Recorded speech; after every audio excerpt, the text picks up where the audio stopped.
E aí galera, tudo bem? Vamos a mais uma videoaula da apostila 4.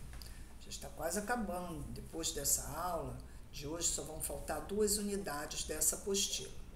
Parece até mentira, né? Nesse ano tão difícil, estamos conseguindo superá-lo. Falta muito pouco. Então mantenham suas atividades em dia para conseguir logo a média para passar direto, ok? Então vamos lá. Colégio Ari Quintela, 8º ano, professora Maria de Fátima, unidade temática 14, Europa, movimentos do século XIX. O movimento operário. O fortalecimento da industrialização contribuiu para a consolidação do capitalismo industrial e para a ascensão do proletariado como grupo social. A imposição das extensivas horas de trabalho, com o precário acesso à alimentação e à saúde, ocasionou o fortalecimento de movimentos que reivindicavam melhores condições trabalhistas. Então, nós vamos citar aqui 3 movimentos muito significativos do século XIX que lutavam por direito dos trabalhadores. O ludismo foi um movimento organizado por Ned Ludd no ano de 1779, em que os operários destruíram máquinas como forma de protestar contra o desemprego e as condições precárias de trabalho, né? Porque muitas máquinas substituíram o trabalho do homem. Então, para protestar, os operários então quebraram as máquinas. Essa é a representatividade do movimento ludista. O cartismo foi um movimento que lutava para que as reivindicações dos trabalhadores fossem ouvidas no parlamento inglês, onde seriam votadas medidas para reverter a situação nas fábricas. Então, eles organizaram um documento, uma carta, né, por isso cartismo, e encaminharam ao parlamento inglês reivindicando os direitos dos trabalhadores das fábricas. E o sindicalismo, que unia operários que trabalhavam em um mesmo ofício para lutar por melhores condições de trabalho em suas áreas. Então, cada área de trabalho tem o seu sindicato até os dias de hoje, e esse sindicato é que luta pelos direitos do trabalhador na sua específica função. A imagem que nós vemos aí é uma imagem de Chicago, né, onde explodiram bombas quando os operários reivindicavam seus direitos. Associações internacionais de trabalhadores. A difusão das ideias socialistas e anarquistas fortaleceu os movimentos operários na Europa durante o século XIX. Nesse contexto surgiram as associações internacionais de trabalhadores que pretendiam reunir as ideias socialistas e anarquistas em prol dos movimentos operários em diversos países. Então, nós vimos, né, na unidade passada o socialismo científico, o socialismo utópico, assim como o anarquismo e etc. E essas ideias influenciaram, então, essas associações. Na primeira internacional, que aconteceu em 1864, fundada em Londres e liderada por Karl Marx, né, o grande incentivador do socialismo científico através de sua obra, teve poucos avanços na luta pelos direitos trabalhistas. Foi dissolvida no ano de 1876 por conta das divergências das ideias entre os membros, né, principalmente de anarquistas e socialistas que divergiam nas suas reivindicações. Aí houve a organização de uma segunda internacional em 1889, com forte atuação do Friedrich Engels, que é o colaborador de Marx, né? A segunda internacional teve uma postura moderada, porém sem a participação ativa dos anarquistas, que estavam voltadas para o anarcossindicalismo. As divergências de ideias foram novamente a razão para o encerramento do movimento em 1914, já no século XX, né? Então, nós vemos aí uma imagem da reunião da fundação da Associação Internacional dos Trabalhadores em 28 de setembro de 1864, na primeira internacional, né?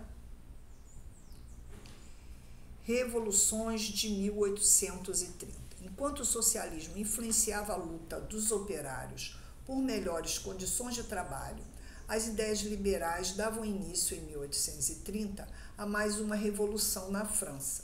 Os motivos que impulsionaram estão relacionados à restauração das antigas monarquias europeias pelo Congresso de Viena, realizado em 1814 e 1815.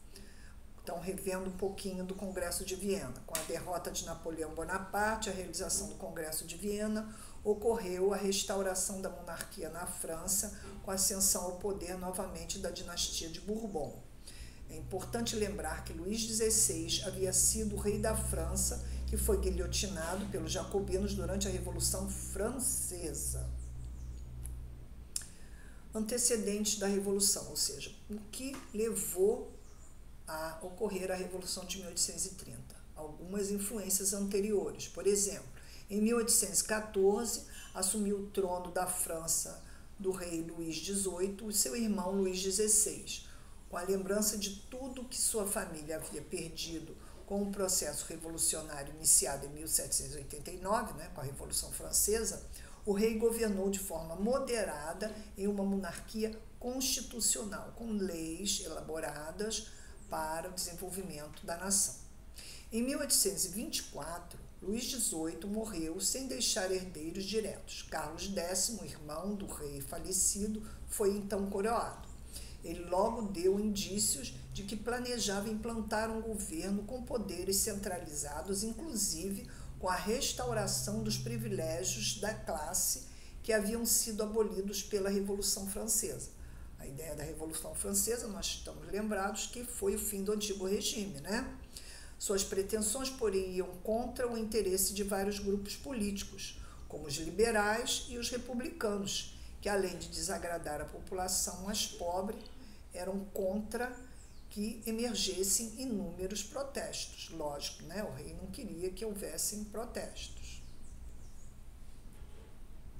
Consequências, então, da Revolução. Então, nós vimos o que antecedeu a Revolução, agora vamos falar dela no ano em que ela ocorreu, em 1830, um movimento que iniciou, conhecido como Revolução dos Três Dias Gloriosos, pois se deu nos dias 27, 28 e 29 de julho daquele ano, ou seja, 1830, que levou Carlos X a renunciar. Luís Filipe, representante dos interesses liberais e burgueses, assumiu o trono. Por esse motivo, foi denominado rei cidadão ou rei burguês. A destituição da dinastia de Bourbon do poder da França passava aos olhos da Europa a mensagem de que os franceses não se viam obrigados a obedecer às designações do Congresso de Viena. Logo, outros povos que se sentiram prejudicados promoveram movimentos contra as determinações do Congresso. Lutavam contra a imposição das antigas monarquias ao poder ou pelas mudanças das fronteiras estabelecidas em 1815.